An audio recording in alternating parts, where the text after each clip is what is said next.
আসসালামু আলাইকুম। আবারও ইরানে মার্কিন যুক্তরাষ্ট্র বিমান হামলা চালিয়েছে। ইরানের কেশব দ্বীপে, ইরানের সিরিক দ্বীপে, ইরানের রাডার, ইরানের ড্রোন, ইরানের বিভিন্ন সামরিক স্থাপনায় মার্কিন যুক্তরাষ্ট্রের সেন্ট্রাল কমান্ড দফায় দফায় বিমান হামলা চালিয়েছে। হরমুজ প্রণালীতে এর আগে একটি বিদেশি জাহাজ ইরানের দেখানো ট্রানজিট পথ ব্যবহার না করে যাওয়ার চেষ্টা করলে ইরান গতকাল 4টি ড্রোন হামলা চালিয়েছিল। তার মধ্যে 3টি ড্রোনকে ঠেকিয়েছিল মার্কিন বাহিনী, একটি ড্রোন আঘাত করেছিল জাহাজটিকে। এটিকে যুদ্ধবিরতি লঙ্ঘন বলে ঘোষণা দিয়ে আমেরিকা তার প্রতিশোধ নিয়েছে ইরানের বিরুদ্ধে হামলা চালিয়ে। মার্কিন প্রেসিডেন্ট ডোনাল্ড ট্রাম্পকে সাংবাদিকরা জিজ্ঞেস করেছিলেন, ইরান যে বিদেশি জাহাজে হামলা চালালো, সিজফায়ার ভায়োলেশন করলো, তার জবাব পাবে কি ইরান? আমেরিকার প্রেসিডেন্ট বলেছিল, অপেক্ষা করুন, দেখতে পাবেন। রাত শেষ হওয়ার আগেই ইরানের বিরুদ্ধে হামলা চালালো আমেরিকা। আমেরিকার এই হামলার জবাবে ইরানের কি এখন পাল্টা হামলা করা উচিত, নাকি ইরান যুদ্ধ বিরতি রাখার স্বার্থে চুপ করে থাকা উচিত? আমরা ইরানের প্রতিক্রিয়া জানাবো একটু পর। তার আগে আরেকটি বড় ব্রেকিং সংবাদ জানাতে চাই। মার্কিন যুক্তরাষ্ট্রের মধ্যস্থতায় লেবাননের সাথে একটি চুক্তি স্বাক্ষর করেছে ইসরায়েল। বলা যায় ইসরায়েলের লেখা, ইসরায়েলের ইচ্ছার কাছে পরাজিত হয়েছে লেবানন সরকার। সেই চুক্তিতে দেখা যাচ্ছে ইসরায়েলের ভেতরেই, লেবাননের ভেতরেই থাকবে ইসরায়েলি সৈন্যরা। মাত্র 2টি ছোট্ট জায়গা থেকে ইসরায়েলি সৈন্যরা অল্প একটু সরে যাবে, সেই জায়গাটা তুলে দেওয়া হবে লেবানন সেনাবাহিনীর হাতে। সেনাবাহিনীর দায়িত্ব হবে হিজবুল্লাহর সবকিছু নির্মূল করা। হিজবুল্লাহকে যতটুকু নির্মূল করতে পারবে লেবাননের সেনাবাহিনী, ততটুকু জায়গা পরবর্তীতে খালি করা হতে পারে। এইরকম একটি দাসখত দেওয়া চুক্তি স্বাক্ষর করায় লেবাননের জনতা রাজপথে নেমে এসেছে। প্রচন্ড বিক্ষোভে উত্তাল হয়ে পড়েছে লেবানন। লেবাননের রাজধানীতে লেবাননের জনতার উপর ঝাঁপিয়ে পড়েছে লেবাননের সেনাবাহিনী। সেনাবাহিনী ব্যাপক দমনপীড়ন চালিয়েছে নিজের জনগণের বিরুদ্ধে, যারা লেবাননের সীমান্তে বিড়ালের মতো মিউ মিউ করে ফিরে এসেছিল বিনা যুদ্ধে। প্রিয় দর্শক, আজকের লাইভে লেবানন পরিস্থিতি, ইরান আমেরিকা পরিস্থিতি নিয়ে সবশেষ সংবাদ জানাবো। আপনারা দেখছেন তুরস্ক থেকে প্রচারিত তুর্কিপিডিয়া নিউজ। আজ 27 জুন, সবশেষ আপডেট সংবাদে সবাইকে স্বাগত জানাচ্ছি।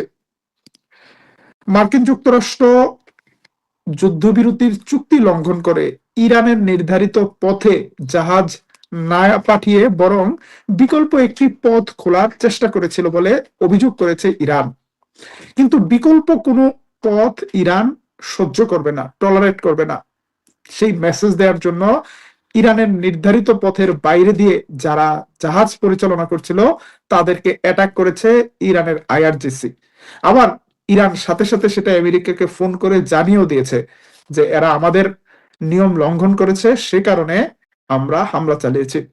যদিও জাহাজটি আমেরিকার নয়, সিঙ্গাপুরের একটি জাহাজ, কিন্তু এই জাহাজটিকে আমেরিকাই পাঠিয়েছিল, যে কারণে জাহাজটির নিরাপত্তা দেওয়ার চেষ্টা করেছে আমেরিকা, কিন্তু ব্যর্থ হয়েছে। 4টি ড্রোনের মধ্যে অন্তত একটি ড্রোন আঘাত হেনেছে জাহাজটিকে। এখন এটিকে অজুহাত দেখিয়ে ইরানের বিরুদ্ধে হামলা চালিয়েছে আমেরিকা। অন্যদিকে ইরান বলছে ইসলামাবাদ চুক্তির 5 নম্বর ধারা অনুযায়ী হরমুজ প্রণালীর নিয়ন্ত্রণ থাকবে ইরানের হাতে। ইরান নির্ধারিত রুটেই জাহাজ চলাচল হবে। ইরানে হামলা করে আমেরিকা যুদ্ধবিরতি লঙ্ঘন করেছে। প্রতিক্রিয়ায় ইরান সাথে সাথে জবাব দিয়েছে। ইরানের পক্ষ থেকে বলা হয়েছে, ইরান আমেরিকার বিভিন্ন সামরিক স্থাপনায় রাতেই হামলা চালিয়েছে এবং আমেরিকাকে হুঁশিয়ার করে দিয়েছে, আমেরিকা যদি সামনে আরো হামলা চালায় তাহলে এবার আরো বড় ধরনের অ্যাকশনে যাবে ইরান। কিন্তু ইরান ঠিক আমেরিকার কোথায় হামলা চালিয়েছে সেই সম্পর্কে আমরা বিস্তারিত কোনো তথ্য এখনো পাইনি। মার্কিন সামরিক ঘাঁটিতে ইরানের পাল্টা আঘাত, ব্যাপক যুদ্ধের হুঁশিয়ারি দিয়েছে ইরান। দক্ষিণ লেবাননের মতো এবার ইরানের সিরিক উপকূলে মার্কিন বিমান হামলা চালিয়ে যুক্তরাষ্ট্র তাদের যুদ্ধবিরতির প্রতিশ্রুতি লঙ্ঘন করেছে বলে বিবৃতি দিয়েছে আইআরজিসি। এবং আইআরজিসির দাবি, যুক্তরাষ্ট্র উদ্দেশ্য প্রণোদিতভাবে অন্য পক্ষগুলোকে উস্কে দিয়ে এই চুক্তি লঙ্ঘন করছে। বিবৃতিতে ইরান বলেছে, ভবিষ্যতে মার্কিন আগ্রাসনের পুনরাবৃত্তি ঘটলে ইরানের পক্ষ থেকে এর চেয়েও বড় ও ব্যাপক পরিসরে জবাব দেওয়া হবে। এবং ইরান দাবি করেছে, ইরানের নৌবাহিনী এই অঞ্চলে মার্কিন সামরিক অবস্থানগুলোতে সরাসরি আঘাত এনেছে। তবে এখন পর্যন্ত আমরা ইরানের মিসাইল হামলা কিংবা ড্রোন হামলার কোনো ভিডিও ফুটেজ বা ছবি পাইনি। যদি সেই ধরনের কোনো ছবি আমরা পাই, তুর্কিপিডিয়া টেলিগ্রাম চ্যানেলে আমরা জানিয়ে দেব। প্রিয় দর্শক, অন্যদিকে লেবাননের সাথে একটি চুক্তি Israel. God bless Israel. May God bless Lebanon. May God bless the United States of America and all those who pursue peace. Thank you.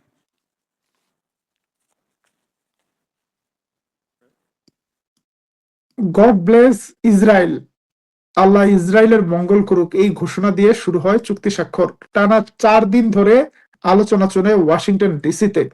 ইসরায়েলের বিভিন্ন আবদারগুলোকে চাপিয়ে দেওয়ার চেষ্টা চলে লেবাননের উপর।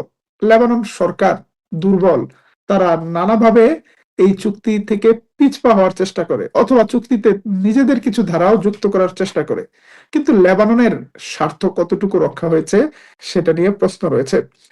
এই চুক্তি স্বাক্ষর করার পর লেবাননের রাজপথে নেমে এসেছে জনতা। তারা বলছে লেবাননের সরকার বিশ্বাসঘাতকতা করেছে, মির্জাফরি করেছে লেবাননের জনগণের সাথে, লেবাননের স্বাধীনতার সাথে, লেবাননের সার্বভৌমত্বের সাথে। ইসরায়েলি সৈন্যদেরকে লেবাননের ভেতরে 10 কিলোমিটার পর্যন্ত থাকার অনুমতি দিয়েছে এবং ইসরায়েলি সৈন্যদের হাতে লেবাননকে তুলে দিয়েছে। এই অভিযোগ করে লেবাননের রাজধানী বেইরুতে এই চুক্তিকে প্রত্যাখ্যান করে হাজারো জনতা রাস্তায় নেমে আসে এবং তাদের অনেকেই হিজবুল্লাহর সাপোর্টার। তারা হিজবুল্লাহর পতাকা হাতে মোটর ক্যারেট করে, মোটর সাইকেল নিয়ে বিক্ষোভে যোগ দেয়।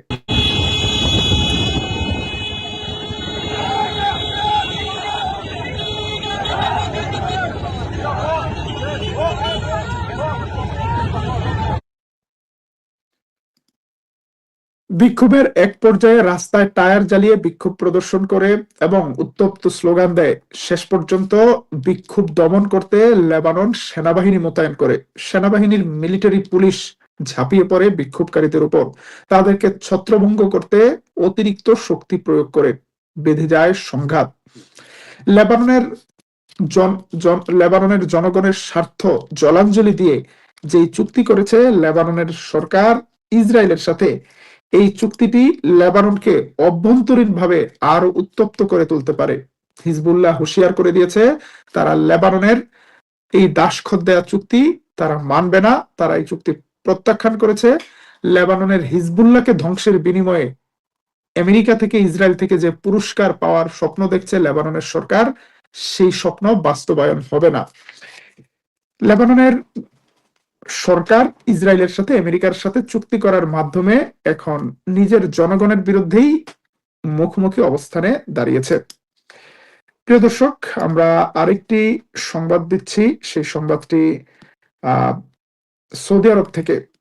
আমেরিকার সাথে যুদ্ধবিরতি চুক্তি হওয়ার পর এই প্রথম সৌদি আরবের আরামকো কোম্পানি নতুন করে তেল রপ্তানি শুরু করেছে এবং দীর্ঘ 4 মাস পর আরামকো কোম্পানি তাদের তানুর তেল টার্মিনাল থেকে তেল রপ্তানি শুরু করেছে। যেখানে সৌদি আরব যুদ্ধের আগে প্রতিদিন 7 মিলিয়ন ব্যারেলের তেল রপ্তানি করত, যুদ্ধের কারণে এটি কমে 4 মিলিয়ন ব্যারেলে নেমে এসেছিল। এখন সৌদি আরব আবারও তার তেল পূর্ণ শক্তির মাধ্যমে রপ্তানি করার কাজ শুরু করেছে। কিন্তু আমেরিকার সাথে ইরানের যে নতুন উত্তেজনা, সেটি যদি আবারও নতুন কোনো যুদ্ধের ঝুঁকি তৈরি করে, তাহলে সৌদি আরবের জন্য এই তেল রপ্তানি আবারও বাধাগ্রস্ত হতে পারে। মধ্যপ্রাচ্যের পরিস্থিতি কোন দিকে যাবে এখন পর্যন্ত সেটি স্পষ্ট নয়। আমেরিকার আক্রমণের যদি ইরান আরো শক্ত জবাব দেয়, তাহলে পরিস্থিতি আরো খারাপের দিকে যেতে পারে। তবে ইরান আমেরিকার হামলা সত্ত্বেও সম্ভবত স্বল্প মাত্রার হামলা করেছে এবং মধ্যস্থতাকারীদের মাধ্যমে আমেরিকার বিরুদ্ধে কূটনৈতিক চাপ দেওয়ার চেষ্টা করছে। যদি সেই চাপে কোনো কাজ না হয় তাহলে ইরান বড় অ্যাকশনে যাওয়ার হুঁশিয়ারিও দিয়ে রেখেছে। আমাদের একজন দর্শক প্রশ্ন করেছেন, তারেক রহমান ফাইটার জেট নিয়ে কোনো আলোচনা করেছে কিনা একটু জানাবেন। তারেক রহমান ফাইটার জেট নিয়ে কোনো আলোচনা করেছে কিনা এই ধরনের স্পষ্ট কোনো মেসেজ আমাদের কাছে আসেনি। তবে এই তারেক রহমানের সফরের আগেই বিএনপির পক্ষ থেকে জানানো বিবৃতিতে বলা হয়েছিল যে চীন থেকে ফাইটার জেট কেনার যে আলোচনাটি সেটি আরো এগিয়ে যাবে এবং আগামী আগস্ট নাগাদ এই চুক্তিটি ফাইনাল হওয়ার সম্ভাবনা রয়েছে। তাহলে এবার কেন এই চুক্তিটি হলো না, অথবা এই চুক্তিটির কি অবস্থা সেটা কেন তারেক রহমান সরকার জানালো না?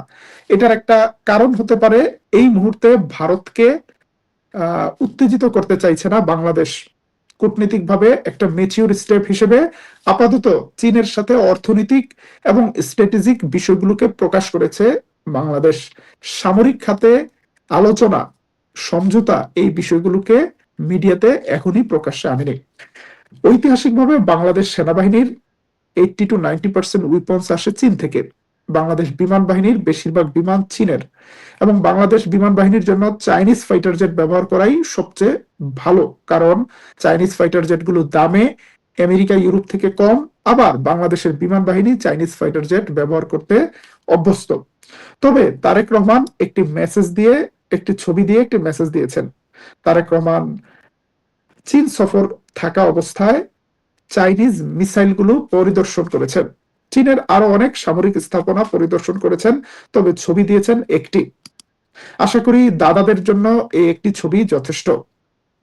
এই ছবিটি বলছে বাংলাদেশ প্রয়োজনে চায়না থেকে ব্যালিস্টিক মিসাইল সংগ্রহ করবে।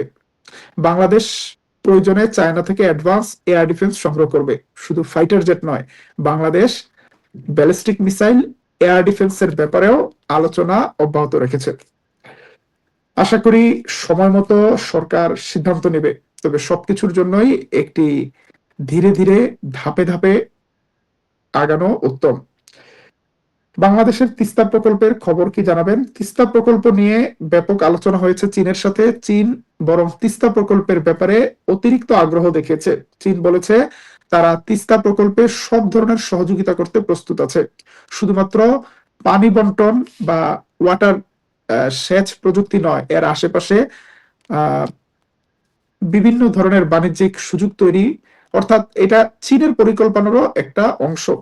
সুতরাং যদি তিস্তা প্রকল্প চীন আরো বেশি বিনিয়োগ করে, এই জায়গায় চীন বাংলাদেশ আরো শক্তিশালী হয়, এখানে চাইনিজ এবং বাংলাদেশের যৌথ সামরিক প্রকল্প আসতে পারে, যার মাধ্যমে বাংলাদেশের উত্তরাঞ্চল রংপুর বিভাগ সামরিকভাবে আরো সুরক্ষিত হবে ইনশাল্লাহ। প্রিয় দর্শক, আজকের মতো আমরা এই লাইভটি শেষ করছি। লাইভ শেষ করার আগে যারা দেরি করে এসেছেন তাদের জন্য 1 মিনিটে সবগুলো সংবাদ আবার জানাচ্ছি। 1 নম্বর সংবাদ, মার্কিন যুক্তরাষ্ট্র আবারও ইরানের বিরুদ্ধে বিমান হামলা চালিয়েছে।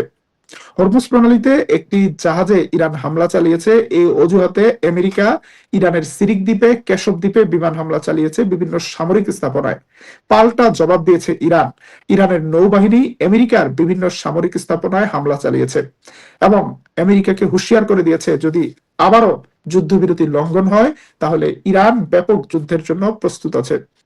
অন্যদিকে মার্কিন যুক্তরাষ্ট্রের মধ্যস্থতায় লেবানিজ সরকার ইসরায়েলের সাথে একটি চুক্তি স্বাক্ষর করেছে।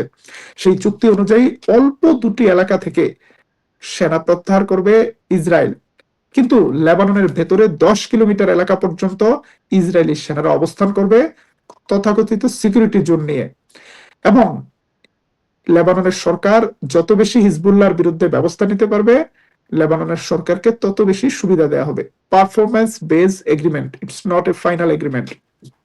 এই চুক্তির বিরুদ্ধে প্রচন্ড বিক্ষোভ চলছে লেবাননের রাজধানী বেইরুতে। বেইরুতের জনতা মোটরসাইকেল নিয়ে রাজপথে নেমে এসেছে। লেবাননের সরকারকে মীর জাফর গাদ্দার বলছে, লেবাননের ভূখণ্ডকে ইসরায়েলের হাতে তুলে দেওয়ার অভিযোগ করছে। লেবাননের ভেতরে ইসরায়েলি সেনাদেরকে কেন থাকার অনুমতি দিল সেটি নিয়ে বিক্ষোভ করছে। বিক্ষোভের এক পর্যায়ে সেনাবাহিনী লেবাননের জনতার বিরুদ্ধে অ্যাকশন নেয়। লেবাননের বিক্ষোভ ঠেকাতে সেনাবাহিনী ব্যাপক শক্তি প্রয়োগ করে লেবাননের জনগণের বিরুদ্ধে। এই সেনাবাহিনীকে একটা গুলি ছুড়তে কি দেখা গিয়েছে লেবাননের সীমান্তে? যখন বিদেশি বাহিনী লেবাননের সীমান্ত দখল করেছে, যখন বিদেশি বাহিনী লেবাননের গ্রামগুলো উড়িয়ে দিচ্ছিল, যখন বিদেশি বাহিনী লেবাননের নিষ্পাপ 3,000-এর বেশি নারী, শিশু, সাধারণ মানুষকে হত্যা করেছিল, লেবানন পরাজিত হচ্ছে, লেবানন ধুঁকছে শক্তির অভাবে নয়, মির্জাফরের কারণে। এই মির্জাফরদের কি পরিণতি হয় দেখার অপেক্ষা। দর্শক অবশ্যই শুরু থেকে শেষ পর্যন্ত দেখছেন, জানছেন। অবশ্যই আপনাদের মূল্যবান মতামত কমেন্টে জানিয়ে দিবেন। তো সবাই ভালো থাকবেন। ধন্যবাদ সবাইকে।